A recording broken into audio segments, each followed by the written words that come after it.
नीति है, तो राजनीति अगर है तो विपक्ष को राजनीति कहाँ दिखती है इस पूरे मामले में, जो अक्षय शिंदे की मृत्यु होने के बाद? देखो, पुलिस के बारे में संशय व्यक्त करना, पुलिस के ऊपर हमला हुआ, पुलिस को मारने की कोशिश की, उनके पैर पे गोली लगा है, तो भी पुलिस के मामले पे पुलिस पर संशय ले रहे।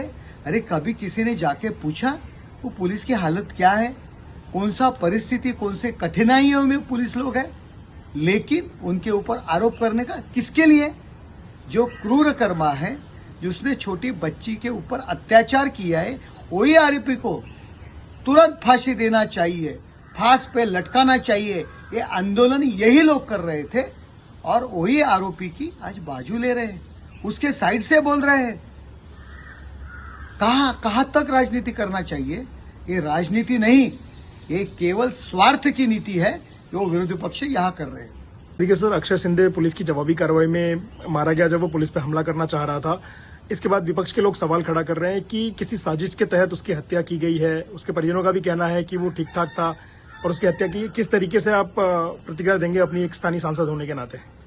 ये देखो, पुलिस पर हमला होएगा, पुलिस पर गोली चलाएंगे, तो पुलिस क्या देखते बैठेंगे क्या?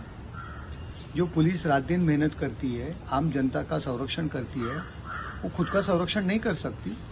अगर पुलिस पे आप गोली चलाएंगे तो पुलिस क्या बोलेंगे, आओ अभी मेरे पैर पे गोली मारा है, अभी मेरे छाती पे मारो, ये नहीं बोलेंगे। तुरंत कोई भी आदमी अगर किसी ने उसके ऊपर गोली चलाएगी तो उसका एक्शन का रिएक्शन होएगा।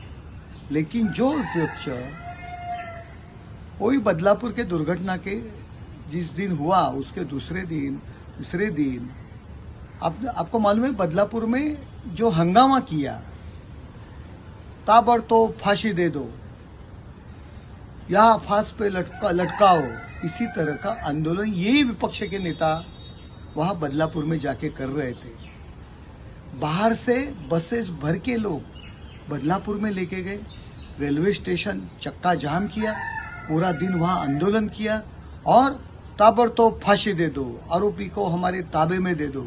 इस तरीके का आंदोलन ये विपक्ष की नेता कर रहे थे।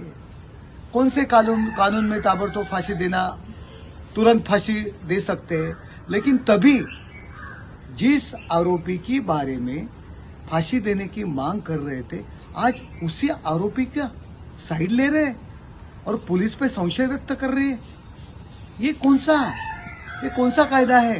ये कौन सा जमाना आया है? केवल राजनीति के लिए वो बदलापुर में लाड़की बहना जो योजना है हमारी, उसके खिलाफ के बैनर लेके वहां बदलापुर में आंदोलन किया और वही क्रूर कर्मा को अगर पुलिस ने उनके ऊपर अगर वो गोली चलाया और उसका प्रत्युत्तर उन्होंने दिया, उसमें वो मारा गया, तो पुलिस पे संशय ले रहे। अरे इनको अधिकार ही नहीं है। आपको मालूम है एंटेलिया प्रकरण में मनसुख हिरेन हमारा थाना का एक व्यापारी था, 100 करोड़ की वसूली में उसको मारा सचिन वाजे। वो किसका कार्यकर्ता था? संजय राउत का आदमी,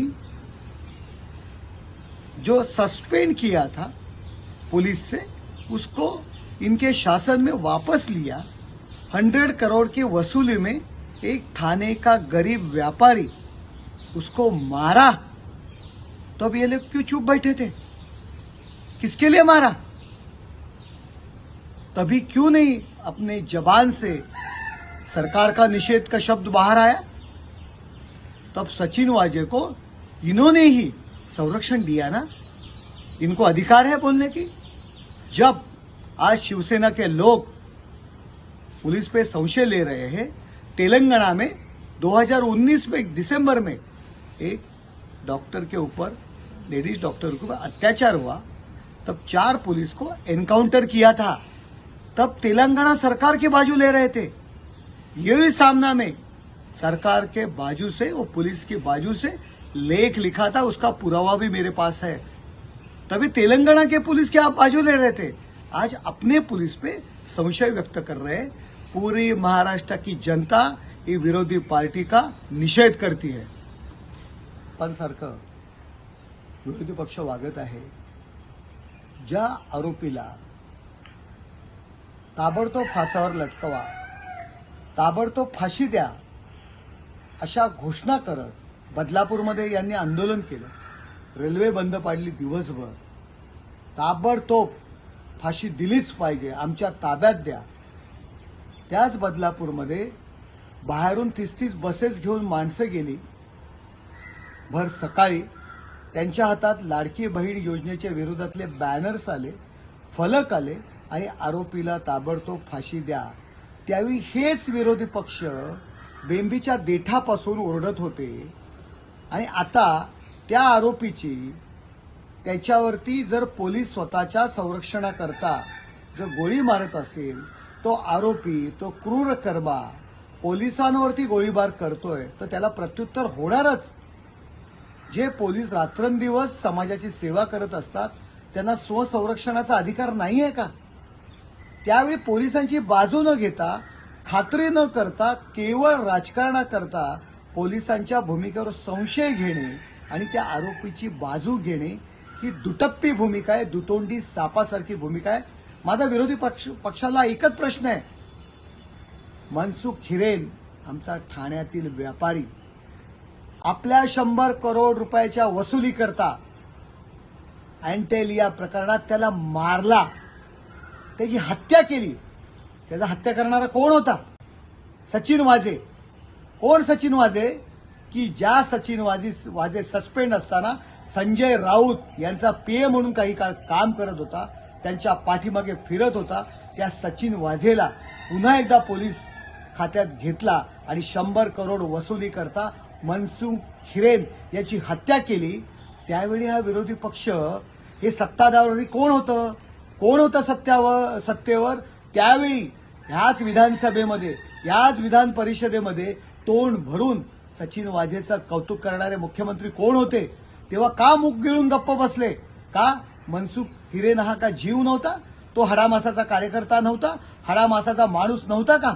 त्याची हत्या झाली तेव्हा आपण आपल्या अधिकाऱ्यांनी केली तेव्हा आपण गप्प बसलात.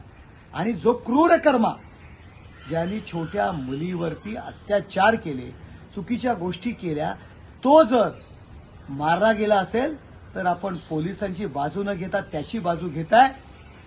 संपूर्ण महाराष्ट्रातील जनता तुमचा निषेध करत आहे.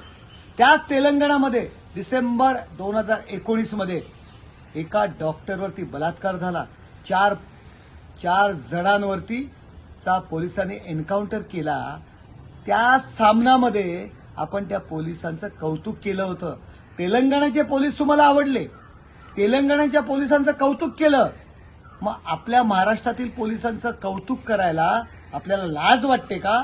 या उलट आपण त्यांचा आरोप करताय, त्यांना संशयाच्या जाळ्यात घेताय. कशासाठी करता हे राजकारण? खुर्ची करता? सत्ते करता? महाराष्ट्रातील जनता तुम्हाला लात मारून हाकलून देणार. शाळातील संस्था चालक असतील किंवा संस्थेचे कोण, त्यांना वाचवण्याचा काय विषय येतोय? बघा, ती जी शिक्षण संस्था आहे, ती शिक्षण संस्था बदलापूरमधील खूप प्रसिद्ध अशी शैक्षणिक संस्था आहे. बदलापूरमधील नागरिकांनी 10-10, 20-20 रुपये वर्गणी काढून ती शैक्षणिक संस्था उभारलेली आहे. त्यांची बाजू घेण्याचा विषय येत नाही. कुठला संस्था चालक आपल्या शिपायाला सांगेल जा लहान मुलीवर जाऊन अत्याचार कर? केवळ आरोपीला वाचवण्याकरता हे सगळे प्रकार चालू आहेत. मला तरी वाटतं आरोपी आणि ह्यांचे काहीतरी लागेबांधे असावेत, म्हणून त्याच्यावरचा जो काही आरोप आहे तो शिक्षण संस्थेवर टाकण्याचा हा प्रयत्न आहे. बदलापूरमध्ये जाऊन पहा, माहिती घ्या ती शिक्षण संस्था काय आहे. हजारो डॉक्टर्स, इंजिनियर्स, हजारो लेखक, हजारो विचारवंत या बदलापूरमधून त्या शैक्षणिक संस्थेतून शिकलेली लोक आहेत. चांगली विद्यार्थी त्यांनी घडवलेले आहेत. कुठलाही शिक्षण संस्था चालक अशा पद्धतीने कृती करा म्हणून कुणाला, कुठल्या शिपायाला सांगणार नाही. केवळ राजकारण करण्याकरता अशा पद्धतीचे आरोप केले जात आहेत.